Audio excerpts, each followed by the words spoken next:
Hey everybody, this is the fourth and final video. You're probably saying, oh thank goodness, but this has been cooking for hours.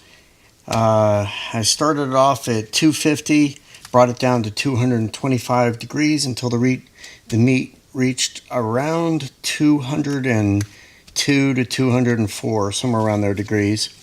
And I brought it out, but at 165 I wrapped it in plastic wrap, and you're probably asking why. Because it actually makes a tighter seal. And if anybody wants to type a message or something, I'll get to it and I'll answer your questions. But so this is what I have here, and I'll give you another angle. My other camera hooked up, and it looks like it came out really nice. I'm going to actually open it up and dissect it. There's going to be a lot of juice coming out of it. I've got my studio microphones going, so it's kind of pretty clear. Try not to make it so loud. Yeah, this plastic wrap that I get over at Restaurant Depot is really good. I like it because it turns sort of like a crispy shell, and it stays sealed and it doesn't burn up. People like foil paper, people like paper. I don't like paper. The paper actually absorbs all of the juice. Now, as you can see, I'm gonna pull this out. I did not trim any fat off of it. I didn't want any of the fat off of it. The fat's going to go into the vacuum seal packages, mixed up in there. Now that's my air conditioner. That's how sensitive these microphones are. But let me get you another view. There we go. See if you can kind of see that. There we go. So here's the bone. I'll go ahead and pull the bone out of there, and this is the money muscle where people. There we go. So this little piece right here is like super tender. So when you cut it for like a competition, you'd want to somewhat cut it like this, but a lot neater. Man, it's hot. It is just hot. It's been sitting here for probably, I don't know, an hour just trying to cool down.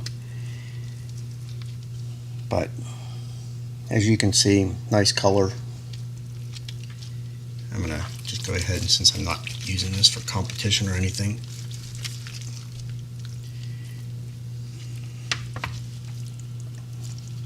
Nice smoke ring, just falls apart. Whew.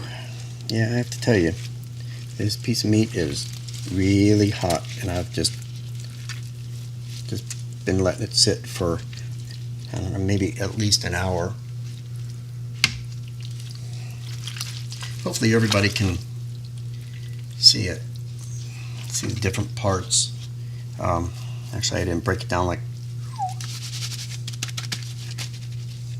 yeah, I didn't break it down like I really wanted to break it down. I just kind of like mushed it. Sorry about that.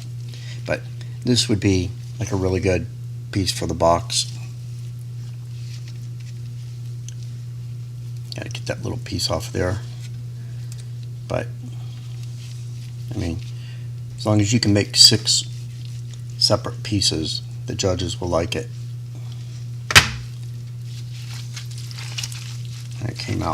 This came out pretty good.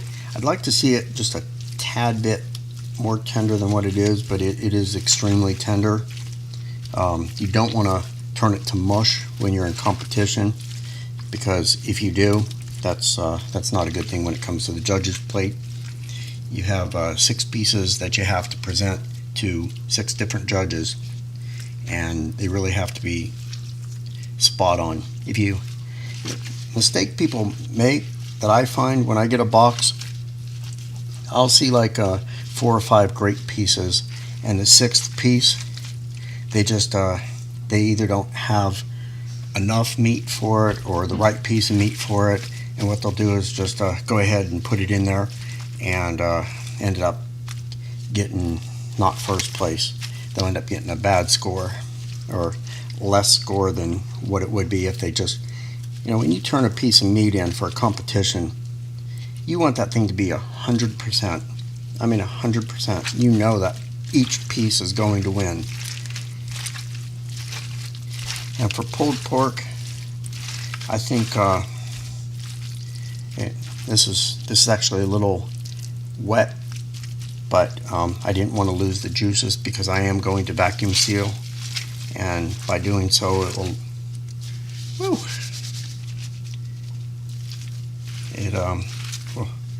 man, that's hot. It's amazing.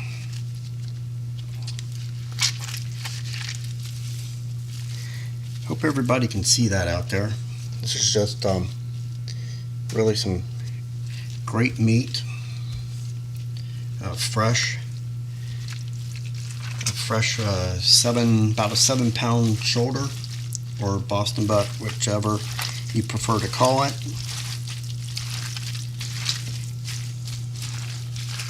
I don't want the pieces too finely shredded up.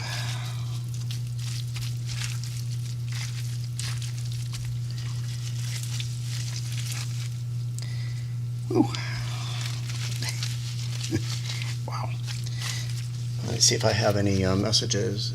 So, hey everybody, this is Bob Cooney. Is that it?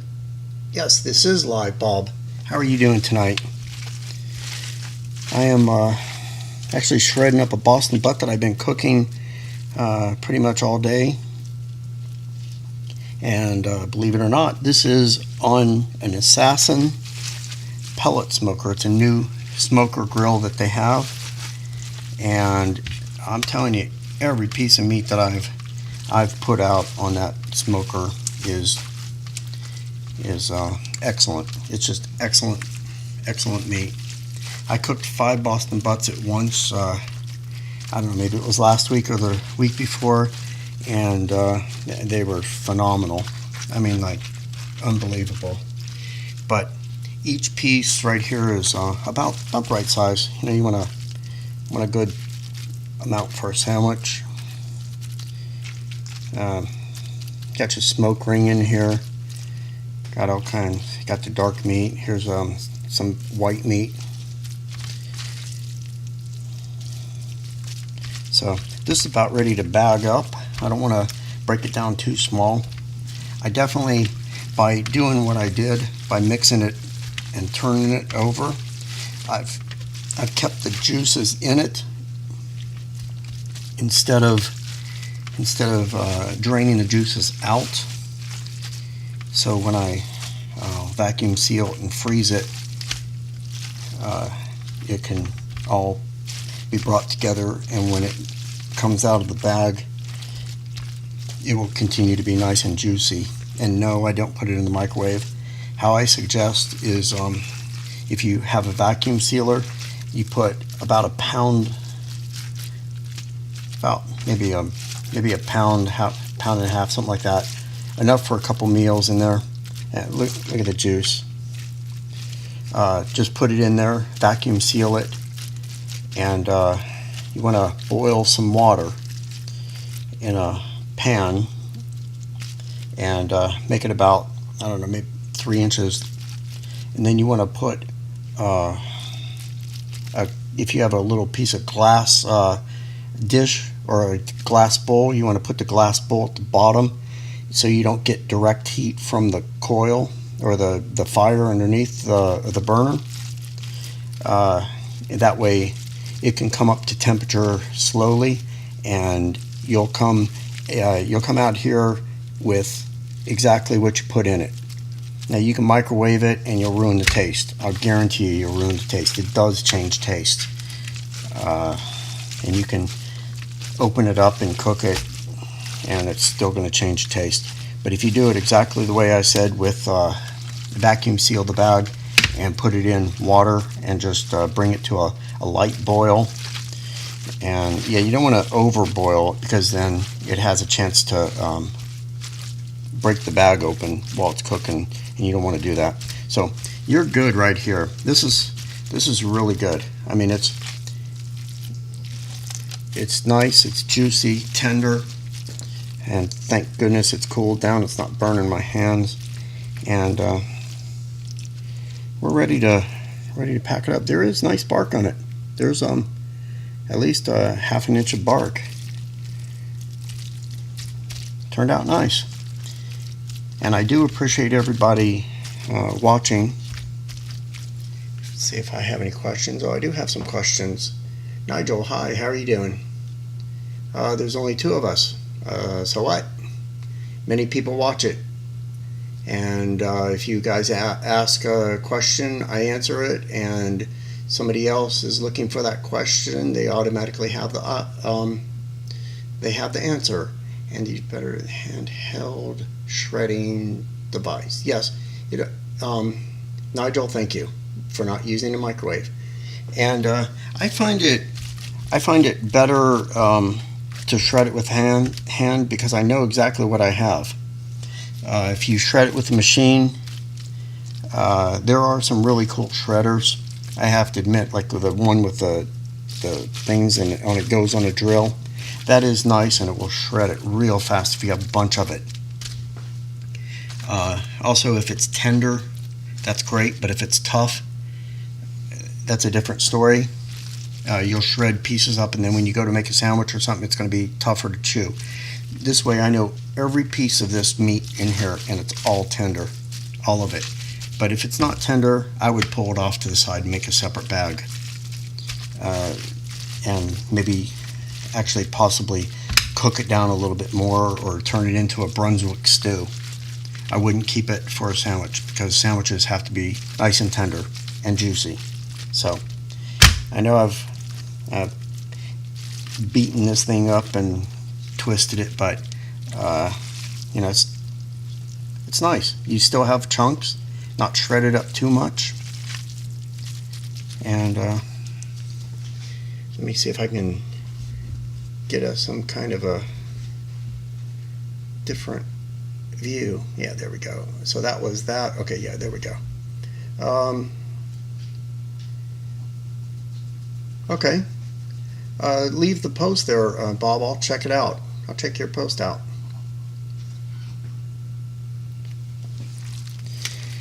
So I actually have about 3 vacuum sealers, and I had to get a couple different ones to find the one that I really like. The one that I do like, you know, I can't even tell you the name of it right now. It's kind of across the room. But what I'm goodness gracious, got these gloves on. I always wear as you can tell, I've got the knife gloves on so I don't cut my hands up. That's definitely been done, and I'm tired of cutting my hands up. I've been doing barbecue and chef work for many years, and nevertheless, you still cut your hands. I don't care how many years of experience you have, you still cut your hands up. But if you guys ever need any knives or anything like that, my sponsor, who provides me with all my culinary tools, my knives and sharpeners, and actually these gloves. Man, these gloves are, I'm telling you something, I don't want to quote the price, but I kind of will. It was something like maybe $10 or $11 for 2 pair, or two gloves. You only need one of them. But I'll tell you, I can't tell you how many times that saved my hand. Matter of fact, when I'm through, I'll take the knife and cut it, just to show you how really awesome these things are.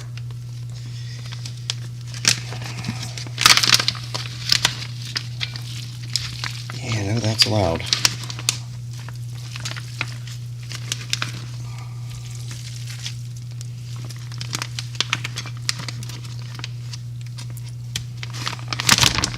Yeah, I live in blah, I do. I live in Atlanta area, and I'll tell you, I was doubtful I was going to get this cook done. To be honest with you, there was some massive storm that came through today. I don't know what it was. It just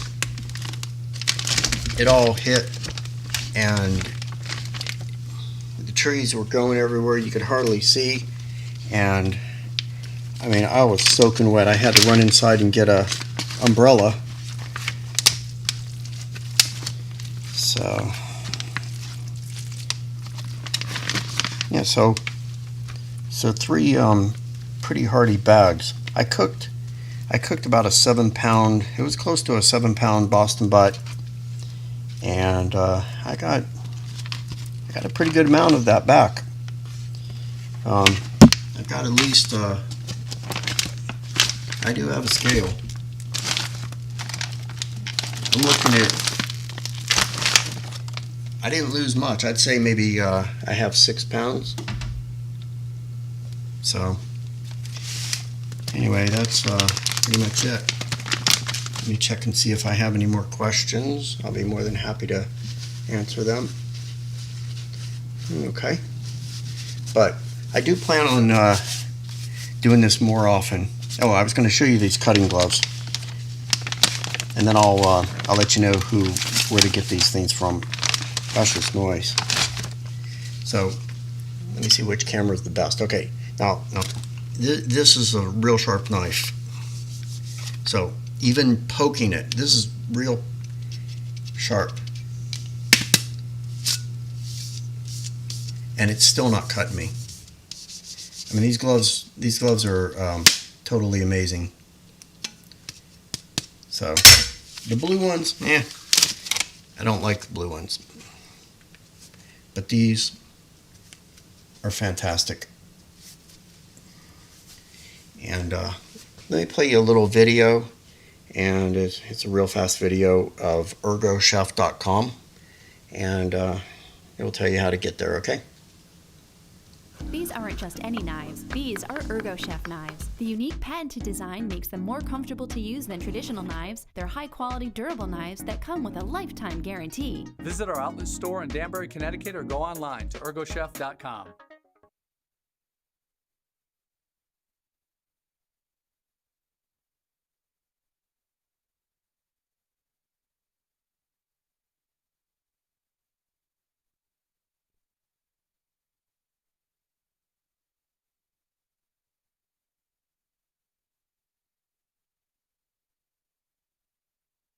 Oh, there we go.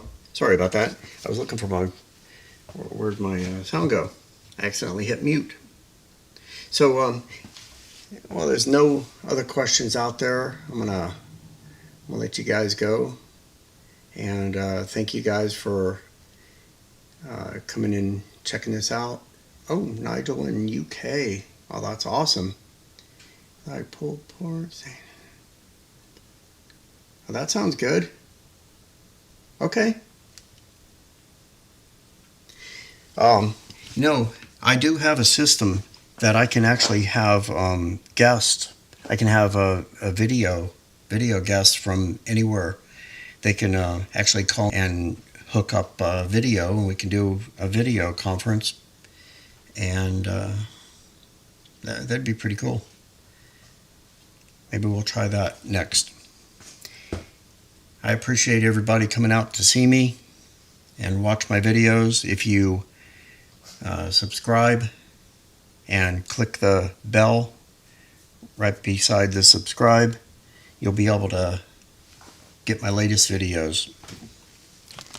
And I'll see you soon.